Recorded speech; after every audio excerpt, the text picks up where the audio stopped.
Үш-ақ нәрсе адамның қасиеті: ыстық қайрат, нұрлы ақыл, жылы жүрек. Ақыл, қайрат, жүректі бірдей ұста, сонда толық боласың елден бөлек. Аз сөйлерде көп тыңдар хас асылдың баласы. Ақын бойына адамгершілік қана жарасады, екеуінің біріне ақау түссе, алдымен ақындық өледі. Сұлулық, әдептілік, білімділік, сезімділік, ерлік, даналық бәрі де жеке адамның меншігінде емес, ең алдымен елдің, халықтың еншісі. Өзі таза адам өзгеге күйе жаға алмайды. Күйе жағу үшін өзінде күйе болу керек. Адалдық: өзі алданса алданар, өзі ешкімді алдамас. Махаббат, достық, бауырмалдық адамның ең бір асыл қасиеттері. Адамшылықтың сұлтаны. Шын көңілден айтылған тілекке шындықпен жауап беру парыз. Жомарт бергенін айтпас.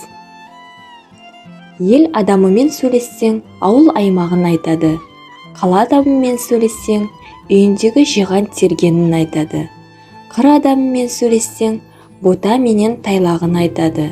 Ал тексізбен сөйлессең, қайдағы жағдайы аузына келгенін айтады.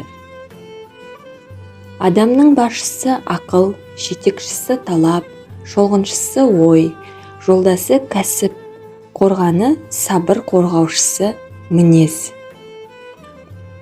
Шешен сол сөйлер сөзден қамалмаса, жақсы сол істер ісін тәмамдаса. Тұзаққа түскен бұлбұлдан еркін жүрген тойырғай артық. Нәрестенің бесігі кең дүниенің есігі. Келген қонаққа достық көңіл, қонақжайлық бейіл таныту үй иесінің борышы. Адамның алдымен адам сипаты болуға тиіс. Ағаң келсе ардақтап атын байлағандай, қонағың келсе құрметтеп көңілін жайлағандай, тыңдырымды ісің болғанға не жетсін. Арам табақтан адал ас өтпейді. Қам көңілдің қайғысына дауа бол, жолда шаршап шалдыққанға сая бол. Сіз әдеп, біз көмек. Базарда мың кісі кездеседі, әркім сүйгеніне сәлем береді.